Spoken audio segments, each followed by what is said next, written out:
Hello दोस्तों and welcome back. Bharat skills portal पर employability skills first year का जो क्वेश्चन बैंक है उसको हम सॉल्व कर रहे हैं। कम्युनिकेशन स्किल्स के 40 क्वेश्चंस हम पार्ट 4 में कर चुके हैं, आज करेंगे उससे आगे। चलिए शुरू करते हैं आज की वीडियो को। Question number 41, if the interviewer is testing your subject knowledge in the interview you should. यदि साक्षात्कारकर्ता साक्षात्कार में आपके विषय ज्ञान का परीक्षण कर रहा है तो आपको क्या करना चाहिए। पहला ऑप्शन है आंसर प्रिसाइजली एंड कम्प्लीटली, मतलब टू द पॉइंट रहें, जो भी सवाल है उस सवाल के जवाब पर ही रहें, इधर उधर की बात ना करें, उसको कहते हैं प्रिसाइजली। एंड कम्प्लीटली मतलब संपूर्णता में उत्तर दें उसका। ये ऑप्शन सही लग रहा है। सेकंड ऑप्शन है अवॉइड द क्वेश्चन, उस क्वेश्चन को कह दो नो कमेंट्स अवॉइड कर दो, नहीं ऐसा नहीं करना है आपको प्लीज़। आंसर वेरी शॉर्टली, बहुत संक्षिप्त का उसका उत्तर दो, ये भी नहीं करना है। आपके विषय ज्ञान के बारे में जानकारी चाह रहा है वो, तो टू द पॉइंट और बिल्कुल विषय के ऊपर और कंप्लीट यानी कि संपूर्णता में आपको आंसर देना चाहिए। गिव डिस्क्रिप्टिव आंसर्स, पूरा लेक्चर देने की ज़रूरत नहीं है वहाँ पर, आप प्रिसाइज रहेंगे, टू द पॉइंट रहेंगे और कंप्लीट रहेंगे। आंसर ए सबसे सही है। Question 42, if you are not selected at the end of an interview it is good to. यदि साक्षात्कार के अंत में आपका चयन नहीं होता है तो यह करना आपके लिए अच्छा है। क्या करना आपके लिए अच्छा है, ऑप्शंस में देखते हैं। Reply thanking the employer for this opportunity, इस अवसर को प्रदान करने के लिए आप जो भी इंटरव्यू ले रहा है उसका धन्यवाद करेंगे। ऑप्शन ए बिल्कुल सही है, बाकी ऑप्शन पढ़ने तो नहीं चाहिए लेकिन पढ़ लेते हैं। डिस्करेज अदर कैंडिडेट्स, बाहर निकल के जो दूसरे इंटरव्यू देने को तैयार हैं उनको कह अरे सब बेकार है, ये तो पहले से ही तय था, ये नहीं करना चाहिए आपको। थर्ड ऑप्शन है लीव द प्लेस इमीडिएटली, एकदम छोड़ दो, नहीं आप उनको थैंक यू कह के जाएंगे। आखिरी ऑप्शन है ask the reason for not being selected, आप उनसे पूछे आपको मेरे में ऐसी क्या कमी लगी साहब, ऐसा क्या है उसमें जो मुझ में नहीं है। नहीं, ऐसे आप कुछ नहीं पूछेंगे, वो उनका विशेष अधिकार है किसको वो चयन करेंगे, हम उस पर क्वेश्चन नहीं उठा सकते। सो फॉर्मल तरीका यही है, अच्छा शिष्टाचार का तरीका यही है। हमारा चयन नहीं भी हुआ है तब भी हम उनको धन्यवाद करेंगे और फिर निकल जाएंगे वहाँ से। Question number 43, when you speak to a person you need to, जब आप किसी व्यक्ति से बात करते हैं तो क्या करना चाहिए। ऑप्शन ए है you need to stare at the person, उस आदमी को घूरो नहीं ये नहीं करो। सेकंड ऑप्शन है look at the person in a friendly manner, एक बहुत आराम वाली दृष्टि से उसको देखना है, आई कांटेक्ट तो बनाना है लेकिन घूरना नहीं है। ऑप्शन बी वही है कि आप उसकी तरफ देख के एक अच्छे तरीके से देखना होता है ना, फ्रेंडली मैनर में, वैसे देख के आप बात करेंगे।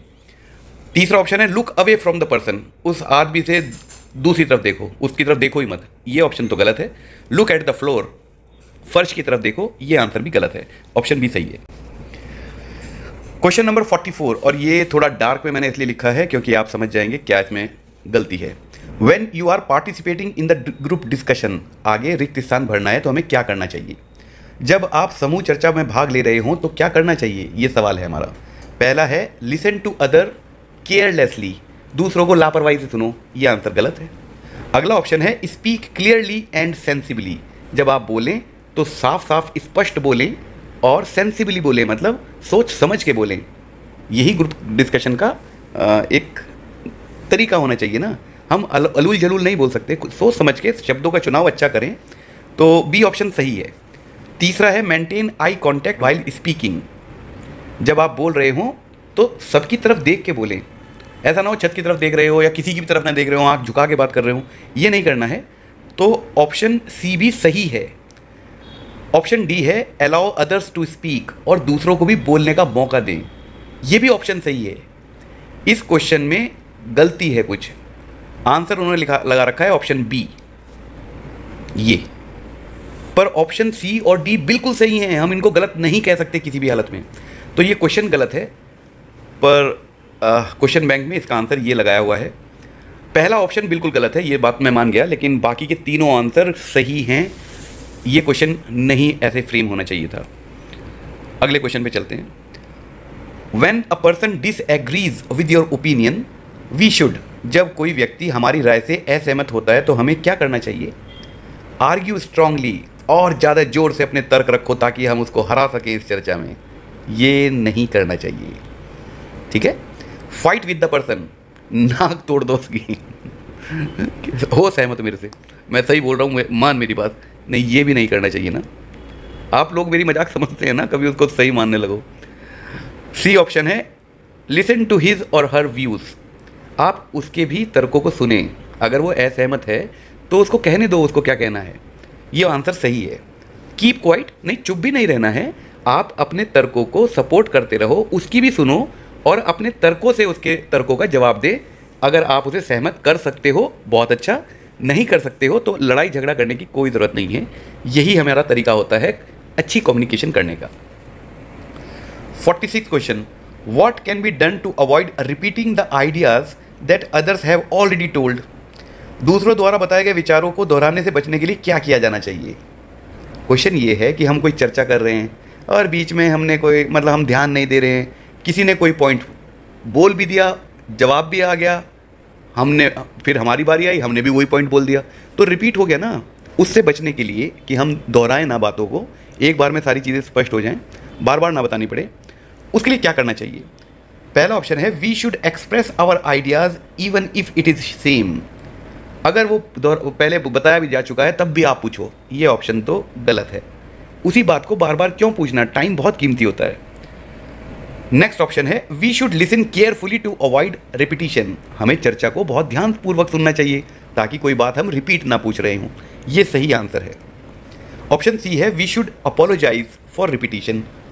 हमने कोई बात दोहरा दी है, फिर हमें लगा अरे तो पहले पूछ लिया गया था तो हम माफ़ी मांगे। ऐसी नौबत ही नहीं आनी चाहिए ना। उस क्वेश्चन में लिखा है ऐसा ना हो तो क्या करना चाहिए, ये नहीं पूछा है ऐसा हो जाए तब क्या करना चाहिए। अगर ऐसा हो जाए और आपको कोई बताए कि ये तो पूछा जा चुका है सवाल और इसका तो जवाब मिल गया है, तब तो आपको अपोलोजाइज़ करना चाहिए, माफ़ी मांगनी चाहिए कि सॉरी मैंने सुना नहीं था। लेकिन सवाल हमारा ये है कि अगर ऐसा नहीं करना है तो आपको क्या करना चाहिए।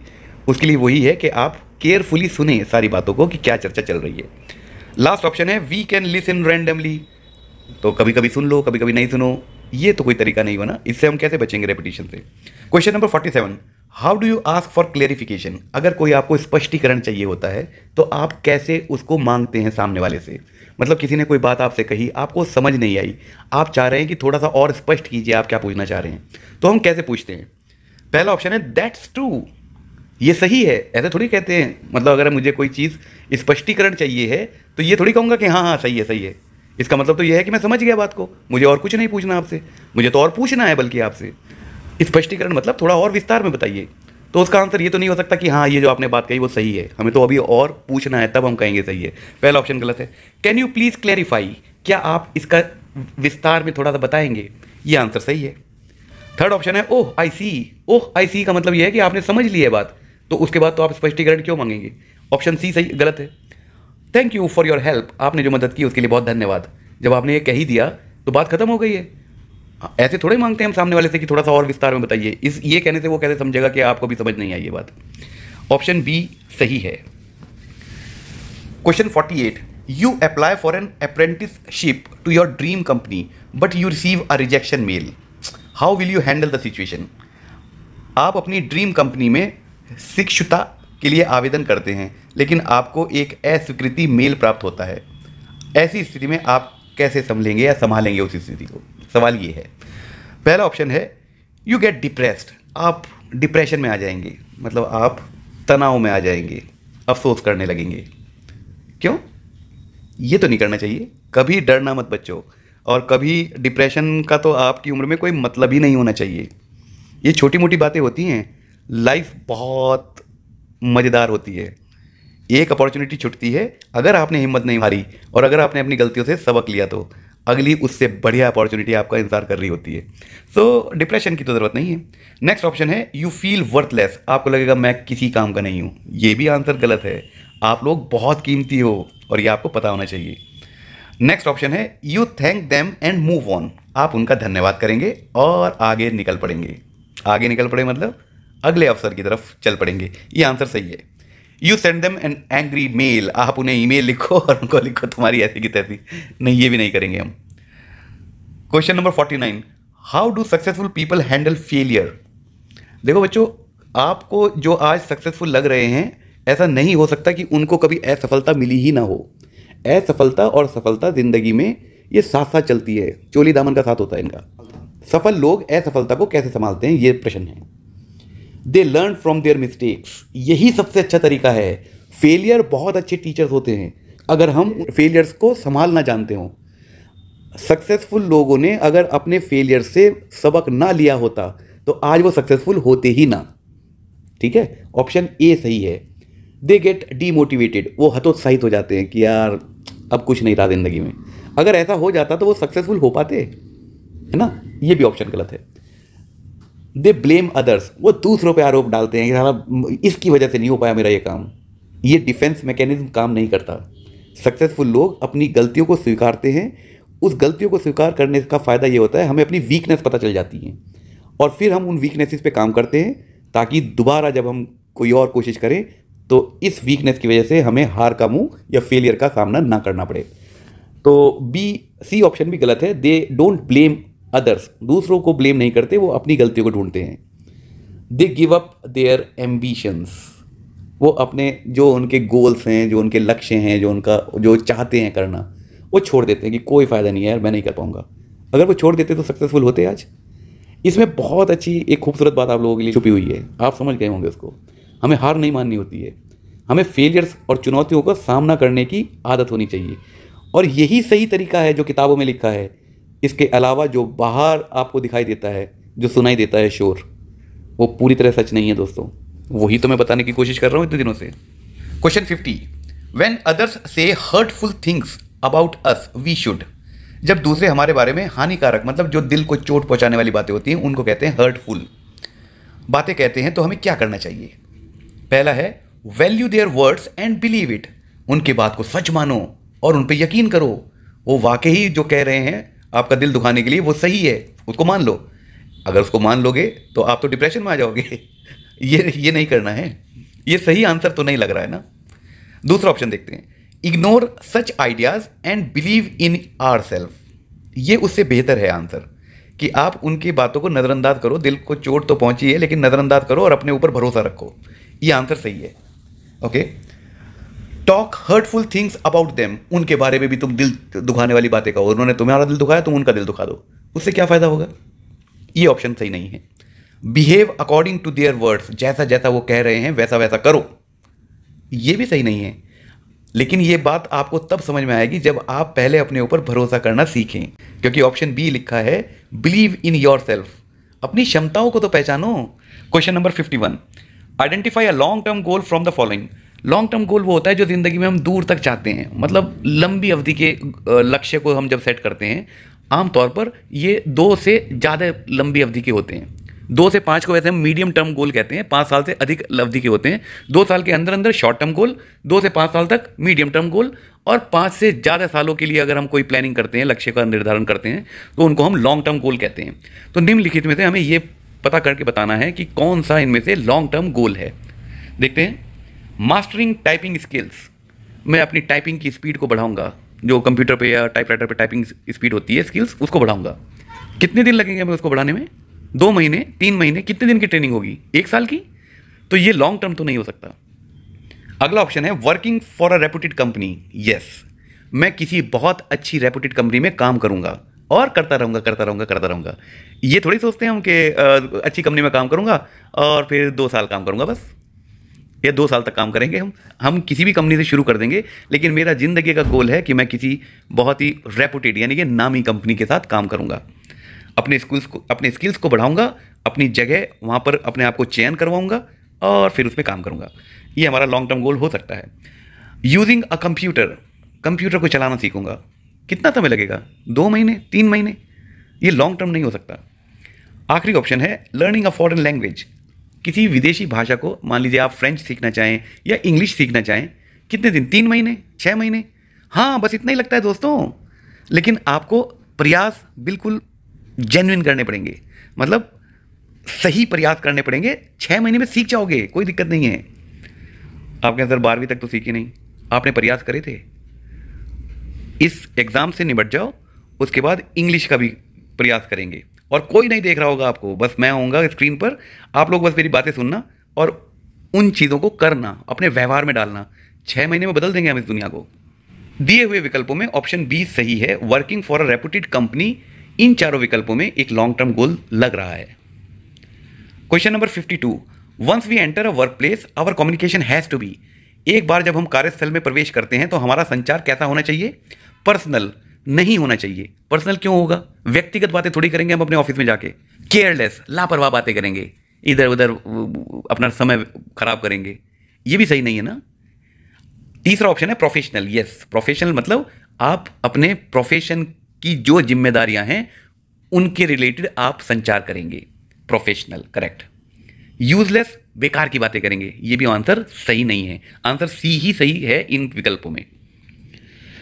53, what is the basic need for people at workplace to communicate, कार्यस्थल पर लोगों को संवाद करने की मूलभूत आवश्यकता क्या है? क्यों करते हैं संवाद एक दूसरे के साथ हम ऑफिस में? देखते हैं नीचे ऑप्शंस, देखते हैं। ऑल ऑफ द अबव लिखा हुआ है ना इस बार तुमने बताया नहीं, मैं बहुत चालाक हूं। पहला ऑप्शन है to have an understanding about each other work, एक दूसरे के कार्यों को की बारे में समझ रखना। ये क्यों जरूरी है कार्यस्थल पे?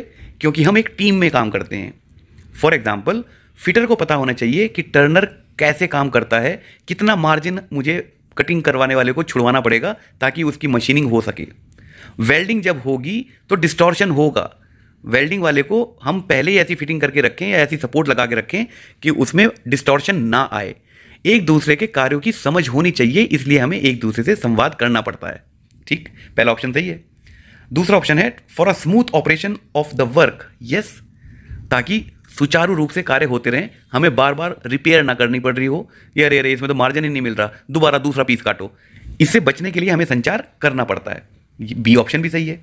To help and encourage each other, अगर कोई गलती हो भी गई, कोई को मतलब समझाया गया है कि ये तुमसे उम्मीद नहीं थी, तो एक दूसरे को हम एनकरेज करते हैं। या किसी ने बहुत अच्छा काम किया है तो हम उसको और अच्छा काम करने के लिए एनकरेज करते हैं, प्रेरित कि ऐसे ऐसे काम कर और इससे बढ़िया कर। एक टीम बनती है, हम एक टीम में काम करते हैं। ऑप्शन डी बिल्कुल सही है। Question 54, men and women have different ways of communicating at workplace. Understanding these differences is called. पुरुषों और महिलाओं के कार्यस्थल पर संवाद करने के अलग अलग तरीके होते हैं, इन अंतरों को समझना क्या कहलाता है? ये बात सही है, किसी वर्क प्लेस पे अब महिलाएं भी काम करती हैं और करना चाहिए। मेरे देश की आधी जनता लगभग महिलाएं हैं, तो महिलाएं क्यों काम नहीं करेंगी और देश की तरक्की में वो अपना योगदान क्यों नहीं देंगी? उनको ऑफिस में, वर्कशॉप में, हर जगह उनको काम करना चाहिए और काम कर रही हैं। आपको तो पता ही होगा, गवर्नमेंट ऑफिस, गवर्नमेंट जॉब्स में 25% महिलाओं का रिजर्वेशन कर दिया गया है, होना चाहिए। तो सवाल ये है कि महिलाएं और पुरुष जब एक कार्यस्थल पे काम करते हैं तो उनके संवाद करने के तरीके, संचार करने के तरीके अलग अलग होते हैं। इसको हमें समझना पड़ेगा। हम एक आदमी को कह सकते हैं भाग क्या, लेकिन एक महिला अगर सहकर्मी है तो उसको नहीं कह सकते भाग क्या, क्योंकि वो भाग के नहीं आएगी, वो धीरे धीरे चल के आएगी, है ना। हो सकता है हम किसी को कहें कि आप प्लीज़ ज़रा जोर से बोलें। महिलाओं की वॉइस सॉफ्ट होती है, उनके संचार करने के तरीके थोड़े अलग होते हैं, हमें ये समझना पड़ेगा। और इस समझदारी को क्या कहते हैं? Cultural sensitivity.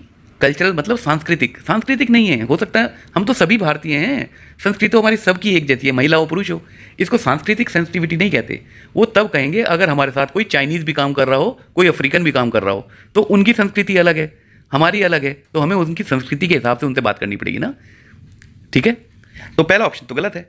दूसरा ऑप्शन है जेंडर सेंसिटिविटी, ये बात सही है। जेंडर कहते हैं महिला और पुरुष, जब आप बायोडाटा में अपना जेंडर लिखते हो ना, मेल, वही ये जेंडर सेंसिटिविटी है कि हमें महिलाओं से बात करने के लिए थोड़ा सा सेंसिटिव होना पड़ेगा, संवेदनशील होना पड़ेगा, और तब हम उनसे संवाद करेंगे या उनके करने किए जाने वाले संवादों को समझेंगे। आंसर बी सही है। रिलीजियस सेंसिटिविटी नहीं होती है ये, रिलीजियस धार्मिक सेंसिटिविटी को कहते हैं, जब हम एक दूसरे के धर्म के प्रति संवेदनशील होते हैं, आदर भाव रखते हैं। आखिरी है पॉलिटिकल सेंसिटिविटी, ये राजनीतिक सेंसिटिविटी भी नहीं है, वो तो राजनीति में वाले लोग करते हैं, हम वर्क प्लेस में ये वाले काम नहीं करते हैं आमतौर पे। नेक्स्ट क्वेश्चन है professional networking is extremely beneficial because. Professional networking होती है जब एक ही व्यवसाय के साथ जुड़े हुए लोग आपस में कनेक्टेड होते हैं। जैसे आप क्लासमेट्स होते हैं ना, व्हाट्सअप ग्रुप बना लेते हो, या कोई अपने अपने ग्रुप बना लेते हैं, ऐसे ही प्रोफेशनल, जैसे फिटर बच्चों का ITI पास फिटर, एक पूरा व्हाट्सअप ग्रुप, ऐसे आपको हज़ारों व्हाट्सअप ग्रुप मिल जाएंगे। NCVT स्टूडेंट्स, हज़ारों ग्रुप मिल जाएंगे। तो ये जो एक नेटवर्किंग होती है, अलग अलग जगह हुए बैठे लोग कनेक्टेड हो जाते हैं या मिलते हैं, एक दूसरे से बात करते हैं, इसके क्या फ़ायदे होते हैं ये पूछा जा रहा है। व्यावसायिक नेटवर्किंग अत्यंत लाभकारी है क्योंकि पहला ऑप्शन है they make a large group of friends, हमें बहुत सारे दोस्त मिल जाते हैं। एक ही प्रोफेशन के लोग जब आपस में नेटवर्किंग करते हैं, उसकी बात हो रही है कि जब हम प्रोफेशनल नेटवर्किंग करते हैं उस वक्त हम दोस्त नहीं ढूंढ रहे हैं, उस वक्त हम अपने व्यवसाय से जुड़े हुए लोगों के साथ एक कॉन्टैक्ट बना रहे हैं। उसका क्या लाभ होता है ये पूछा जा रहा है। सेकंड ऑप्शन है it is fun to know many people. बहुत सारे लोगों को जानना, कितना मज़ा आएगा ना सबके बारे में जानेंगे। इतना समय नहीं होगा जब आप व्यवसाय में जाएंगे कि आप लोग बागों के वो साइकोलॉजिस्ट बनो फिर आप। तो बी ऑप्शन भी गलत है। They can help us find good opportunities. यही सबसे बड़ा लाभ है कि अगर आप किसी ऐसे ग्रुप में हैं तो कोई ना कोई डालता रहेगा मेरी कंपनी में फिटर की जॉब है। अब आपके पास उस समय अगर जॉब नहीं है या आप जॉब बदलना चाह रहे हैं तो आपको एक अवसर बैठे बैठे मिलते रहते हैं अगर इन लोगों के साथ आपस में कोई नेटवर्किंग की हुई है आपने अपने व्यवसाय के लोगों के साथ। ऑप्शन सी सही है।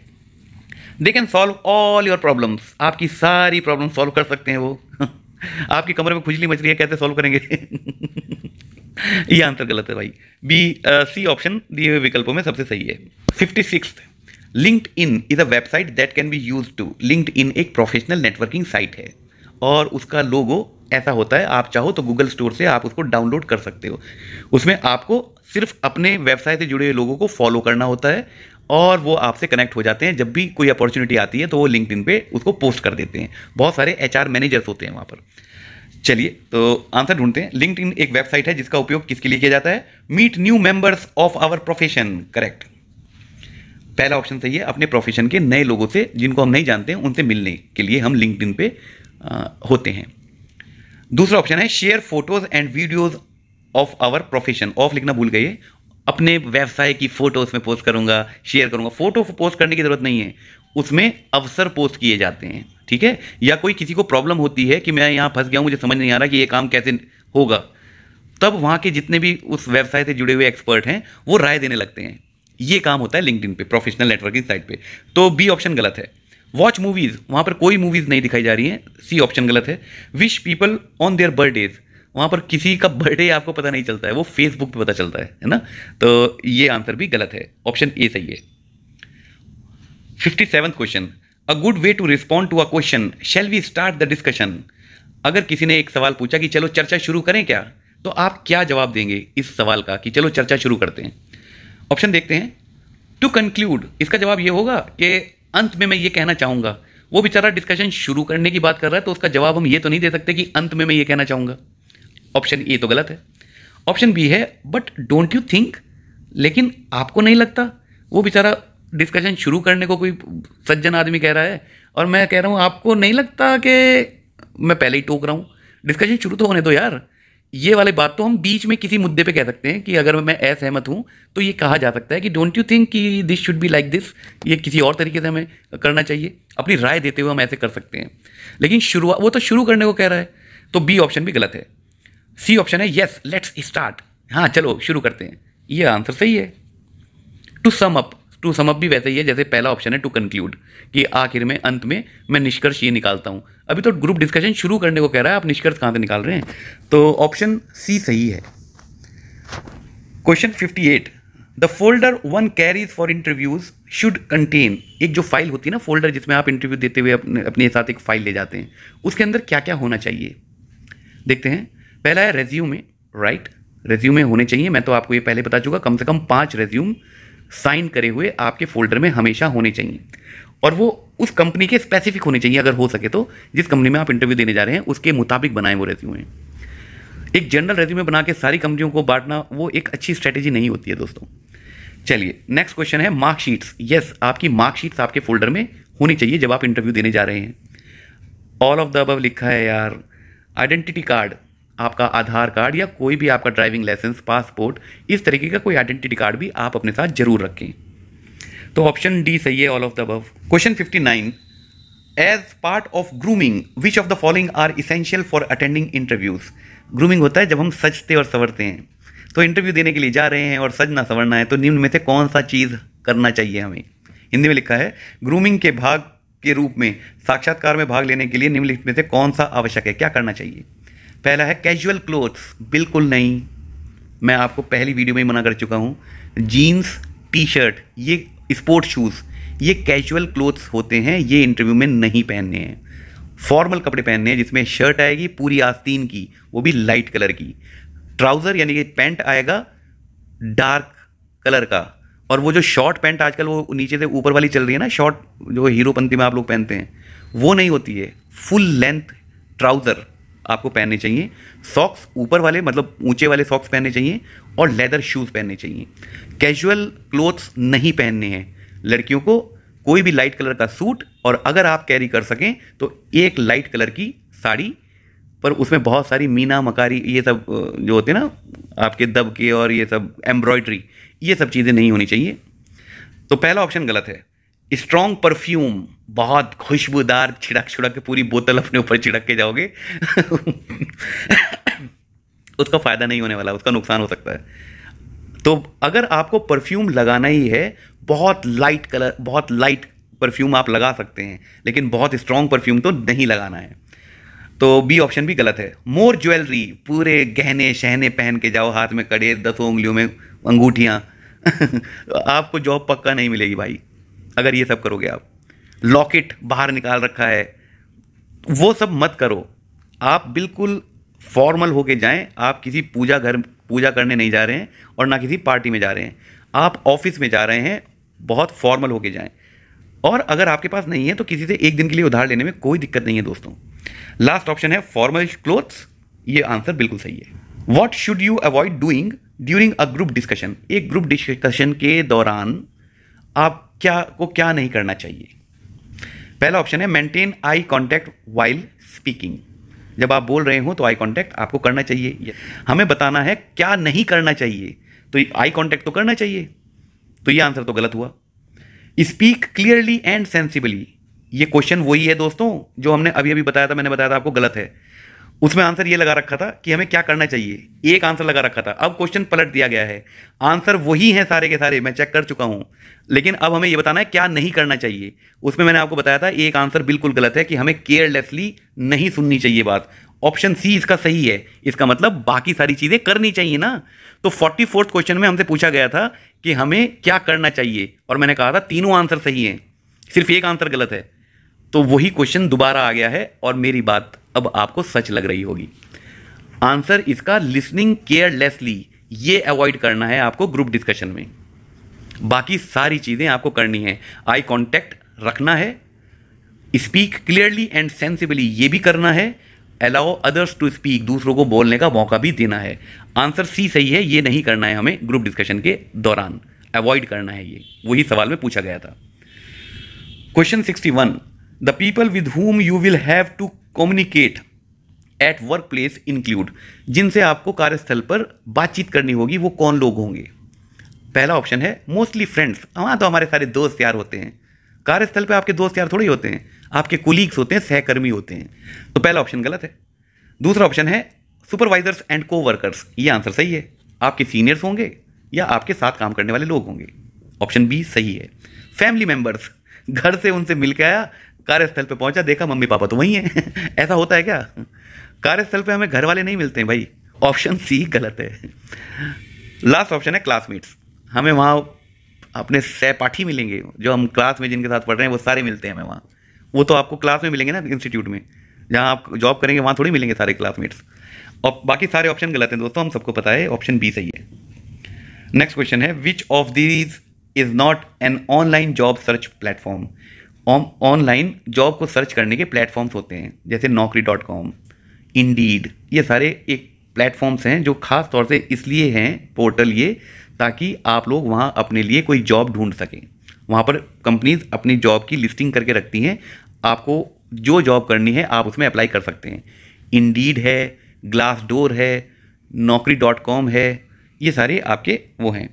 तो ऑप्शन देख लेते हैं, इंडीड ये तो है, ग्लासडोर ये भी है, हमसे पूछा गया है कौन सा नहीं है, हमें नहीं वाला बताना है। स्नैपचैट, स्नैपचैट पे कौन सी नौकरियां मिल रही हैं, वहाँ तो कच्चा बादाम हो रहा है। लिंक्डइन प्रोफेशनल एक साइट है, वहाँ पर भी आपको जॉब्स की लिस्टिंग मिल जाती है, मैंने बताया था ना प्रोफेशनल लोग जॉब की ऑफर्स डालते रहते हैं वहाँ पर। सो आंसर सी सही है इसका। Question 63, what is the ideal way to communicate at the workplace, जब आप कार्यस्थल पर हों तो एक आदर्श तरीका क्या है बात करने का, संचार करने का या संवाद करने का। पहला है showing respect and active listening, हम दूसरों के प्रति आदर का भाव रखेंगे और ध्यानपूर्वक सबकी बातें सुनेंगे। यस, ये सही है आंसर। अगला ऑप्शन है डिस्प्लेइंग पॉजिटिव बॉडी लैंग्वेज। हमारी बॉडी लैंग्वेज ऐसी होनी चाहिए जो हमें एक अच्छा कम्युनिकेटर साबित कर रही हो। हम ना झुक के चल रहे हो कंधे झुका के, ना बहुत चौड़े करके चल रहे हो, स्ट्रेट, इरेक्ट, काम, कंपोज्ड, इस तरीके का हमारा पोस्चर होना चाहिए। ठीक है, ये हमारी बॉडी लैंग्वेज होनी चाहिए जो दूसरों को देख के अच्छा लगे कि हाँ कॉन्फिडेंस में है बच्चा और जानता है इसको यहाँ पे क्या काम करना है। ऐसी हमारी बॉडी लैंग्वेज होनी चाहिए। दोनों ऊपर के ऑप्शन सही हैं। तीसरा ऑप्शन देख लेते हैं, be willing to ask questions and a willingness to give feedback. हमें ऐसा होना चाहिए कि हम क्वेश्चंस को पूछना चाहिए हमें। मैं तो हमेशा आपको प्रेरित करता हूँ अपनी क्लास में, कहता हूँ कमेंट्स में पूछा करो अपने क्वेश्चंस को। इसीलिए तो बच्चों, क्योंकि ये एक अच्छी आदत है। आदरपूर्ण भाव में अगर आप सवालों को पूछना जानते हैं, ये आपके विकास के लिए और दूसरों को अच्छा लगता है उनके आंसर्स को देना, तो आपकी मदद करना। तो आप विलिंग होनी चाहिए, यानी कि आपको मन करता होना चाहिए कि आप कोई सवाल पूछें, और विलिंगनेस टू गिव फीडबैक। अगर हमें कोई फीडबैक देना है, यानी कि जो संदेश आया है उसका जवाब देना है, वो भी हमें मन करना चाहिए कि ये कार्यस्थल के अच्छे तरीके हैं। सो ऊपर के तीनों ऑप्शन सही हैं और ऑल ऑफ द अबव सही आंसर है। 64, identify the short term goal from the following. निम्न में से जो शॉर्ट टर्म गोल यानी कि अल्पकालिक लक्ष्य हमारा होता है, जो 2 साल से छोटे छोटे अवधि का होता है, उसको चिन्हित करना है। पहला है मेंटेनिंग गुड हेल्थ। क्या मैं सिर्फ 2 साल के लिए अपनी सेहत को अच्छा रखना चाहूँगा, उसके बाद नहीं? तो ये आंसर तो नहीं हो सकता। ये शॉर्ट टर्म गोल नहीं है, ये तो लाइफ लॉन्ग गोल है मेरा। मैं अपनी सेहत को ज़्यादा से ज़्यादा दिन तक अच्छा रखना चाहूँगा। सेकंड ऑप्शन है लीडिंग अ हैप्पी लाइफ। मैं एक खुशहाल ज़िंदगी जीना चाहूँगा। ये मेरा शॉर्ट टर्म गोल है? नहीं, ये तो मेरा लॉन्ग टर्म गोल है। जब तक जीऊँ खुशहाल ज़िंदगी जीऊँ, ऐसा तो सब चाहेंगे ना। ये शॉर्ट टर्म नहीं हो सकता। बीइंग हेल्पफुल, मैं मदद करने वाला बनूँ, हाँ ये भी एक लॉन्ग टर्म गोल है, ये शॉर्ट टर्म नहीं है। आज फिर आपको एक बार समझा रहा हूँ, मैं सारे बच्चों को समझाता हूँ। आप जिस उम्र में हैं, यहाँ से आपको मदद करने वाला बनना है।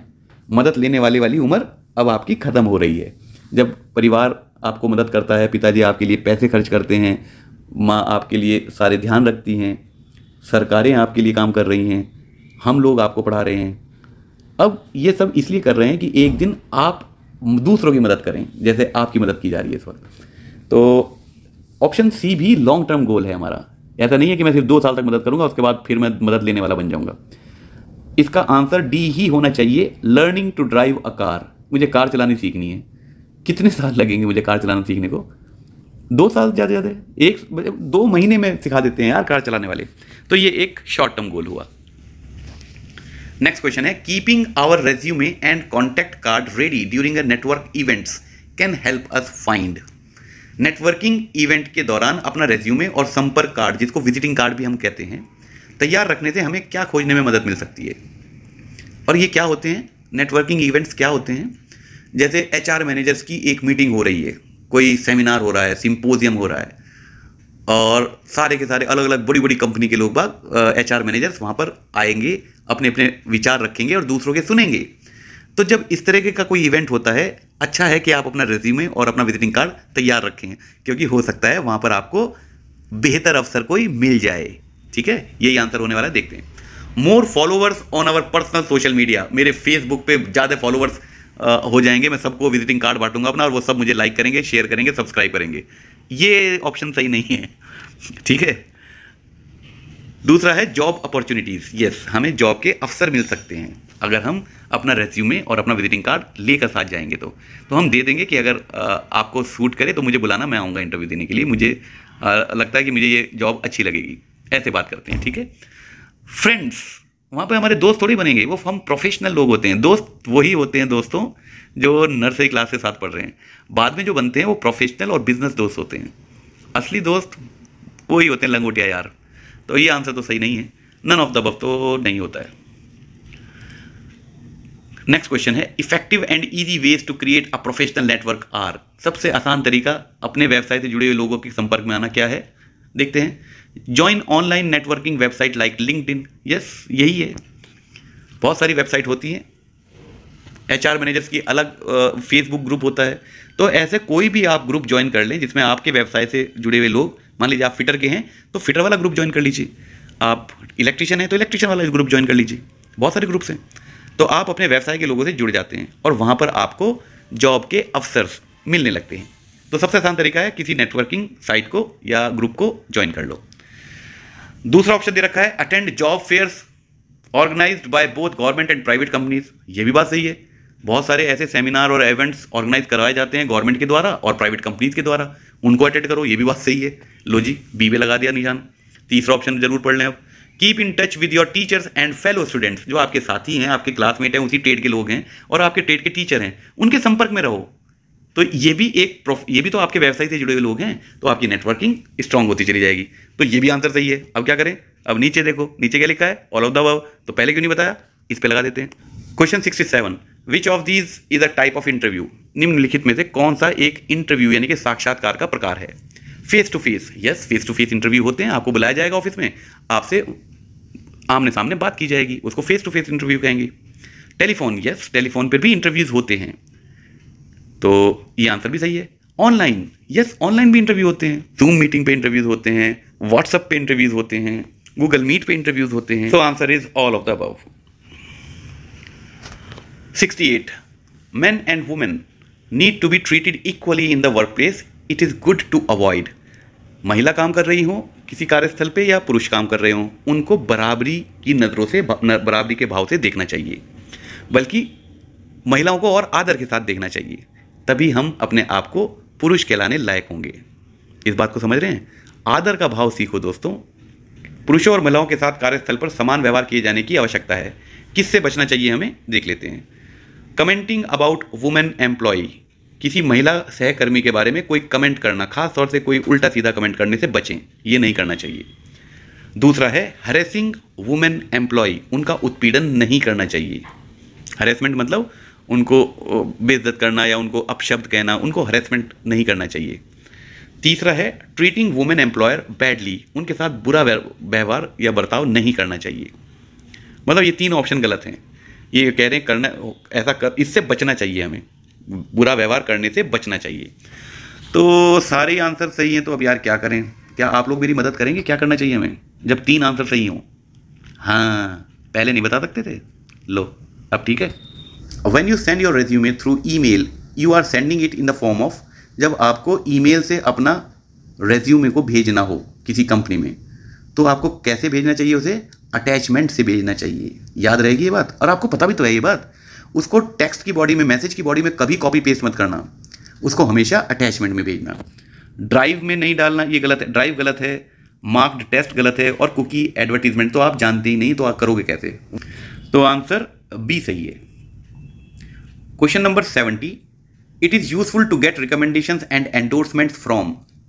रिकमेंडेशन मतलब जब आपके बायोडाटा के साथ एक और रिकमेंडेशन का लेटर लगा हो, या करेक्टर सर्टिफिकेट, आप इसको आम भाषा में कह सकते हैं कि मैं इस व्यक्ति को जानता हूँ इतने सालों से और ये एक अच्छा और व्यवहार का अच्छा और स्किलफुल आदमी है। इस तरीके के एंडोर्समेंट या रिकमेंडेशन अगर आपके पास हो तो आपको जॉब मिलने में सहायता मिलती है बहुत। तो ये किससे होने चाहिए, ये रिकमेंडेशन किसके होने चाहिए? फैमिली मेंबर्स के। फैमिली मेंबर्स के तो कोई नहीं मानेगा, क्योंकि वो तो हमेशा यही लिखेंगे हमारा बच्चा तो बहुत अच्छा है। माँ को तो हमेशा ये लगेगा मेरा बेटा तो दुनिया का सबसे होशियार बच्चा है। तो उनकी रिकमेंडेशन व्यवसाय में नहीं मानी जाती है। मुझे बड़े खेद के साथ ये बात कहनी पड़ रही है, हालांकि माननी चाहिए हमें। दूसरा है फ्रेंड्स, तुम्हारे दोस्तों की भी रिकमेंडेशन नहीं मानी जाएगी। अगला है फॉर्मर कुलीग्स एंड सुपीरियर्स, जिस कंपनी में आप पहले काम करके आए हुए हैं वहाँ पर आपके सीनियर्स और आपके सहकर्मी अगर ये बात लिखें तो एक बहुत अच्छा असर पड़ता है उसका। ये बात सही है, ऑप्शन सी सही है। लेकिन आप आखिरी ऑप्शन देखें, स्कूल टीचर्स, इसको गलत नहीं कह सकते आप, क्योंकि जब पहली जॉब आप पाएंगे तो आपके संस्थान से ही आपको करेक्टर सर्टिफिकेट लेना पड़ेगा, और उसमें जो लिखा होता है वो रिकमेंडेशन और एंडोर्समेंट ही है कि इसका करेक्टर अच्छा है और ये पढ़ाई में अच्छा है, इसने कोई ऐसा काम नहीं किया इस दौरान जिसको अनुशासनहीनता समझा जाए। एंडोर्समेंट ही होता है बच्चों वो। लेकिन इन चारों विकल्प में सबसे सही आंसर है सी। हालांकि मैं डी को गलत नहीं कह रहा हूं, ठीक है, पूरी बात समझो।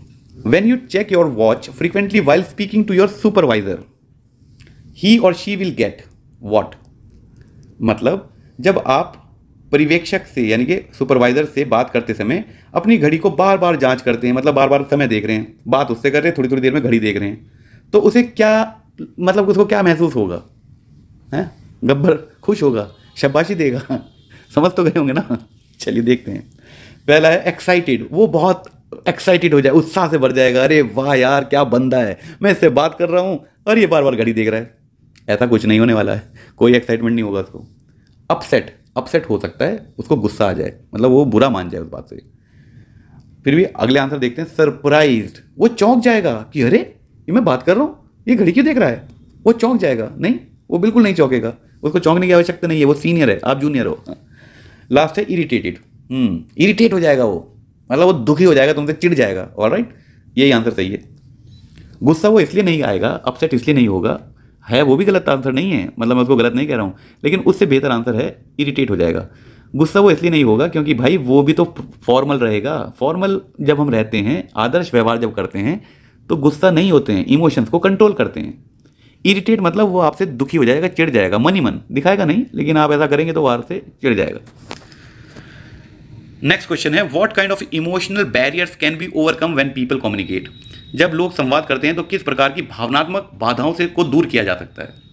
ओके, भावनात्मक बाधाएं क्या होती हैं, हमें बोलने में शर्म आ रही है, हमें डर लग रहा है, वो तो इतना बड़ा अधिकारी है, उससे कैसे बात करेंगे।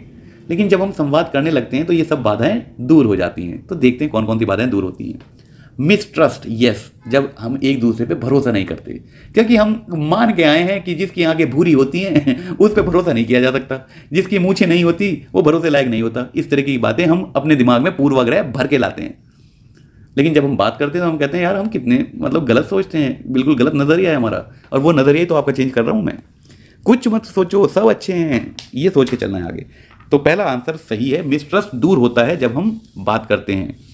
दूसरा है फियर, जिससे हम डर रहे हैं उससे अगर हम बात करने लगे तो डर लगना बंद हो जाता है, तो कम से कम तो हो ही जाता है। बी भी आंसर सही है। क्यूरियोसिटी, आपकी उत्सुकता वो खत्म हो जाती है, उत्सुकता खत्म हो जाती है, इसका कोई मतलब बन नहीं रहा है, पर अगर ऑल ऑफ द अबव नहीं लिखा होता नीचे तो फिर आंसर ए और बी सही है, क्योंकि ऑल ऑफ द अबव नहीं लिखा हुआ है यहाँ पर। पहले दो आंसर तो बिल्कुल सही हैं, सी थोड़ा सा गलत सा लग रहा था। क्यूरियोसिटी मतलब आपकी उत्सुकता खत्म हो जाएगी बात करने से, ये तो आंसर सही नहीं हुआ।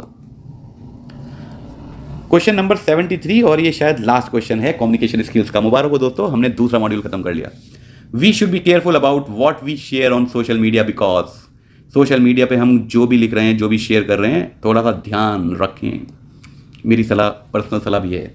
सोशल मीडिया पर हम जो भी कुछ साझा करते हैं उसके बारे में हमें सावधान रहना चाहिए, क्योंकि पहला ऑप्शन है our families will know about it otherwise, वरना हमारे परिवार वालों को पता चल जाएगा हम सोशल मीडिया पे क्या क्या कर रहे हैं, उल्टी सीधी चीज़ें।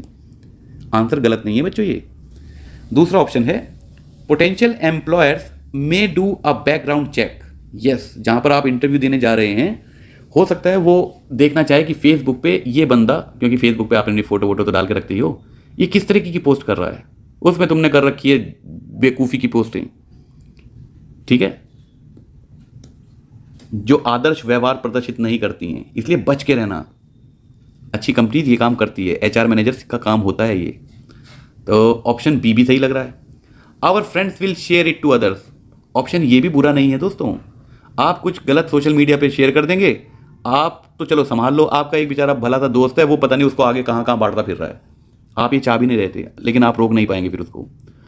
तो all of the above answer लिखा हुआ है, और हमारा अनुभव भी यही कहता है कि all of the above answer होना चाहिए, पर आपके क्वेश्चन बैंक में ये आंसर बी सही है। शायद उन्होंने सिर्फ और सिर्फ व्यावसायिक नज़रों से इस सवाल को पढ़ लिया, बाकी सारे दोनों ऑप्शन भी सही हैं, लेकिन सामाजिक दृष्टि से सही हैं, क्योंकि व्यावसायिक दृष्टि से तो सिर्फ हम अपने कार्यस्थल, अपने बॉस, अपने सहकर्मी और अपने प्रोफेशन से संबंध रखते हैं, उसमें नहीं दिक्कत आनी चाहिए। तो आंसर बी व्यावसायिक दृष्टि से बिल्कुल सही है, लेकिन ए और सी ऑप्शन जो है सामाजिक दृष्टि से सही हैं। तो अगर ओवरऑल मैं इसका आंसर बताऊं तो ऑल ऑफ द अबव होना चाहिए था, लेकिन शायद आपके क्वेश्चन बैंक में ये सिर्फ व्यावसायिक दृष्टि से पूछा गया है सवाल, इसलिए उन्होंने आंसर इसका बी लगा रखा है। तो मेरी तरफ से ये क्वेश्चन के आंसर थे और उनका एक्सप्लेनेशन था, ताकि आपको रटने ना पड़े, आप समझ गए अब इन सारे मुद्दों को। तो हमने अपना दूसरा मॉड्यूल खत्म किया, अब आप आराम से खेलो। ये पढ़ने के बाद आधा घंटा आपके पास और है, और उसके बाद आगे दोबारा अपनी परीक्षाओं की तैयारी में लग जाना। सभी को आने वाले प्रैक्टिकल एग्जामिनेशंस की बहुत बहुत शुभकामनाएं। अपना ध्यान रखना, स्वस्थ रहना, खुश रहो बच्चों, गुड बाय।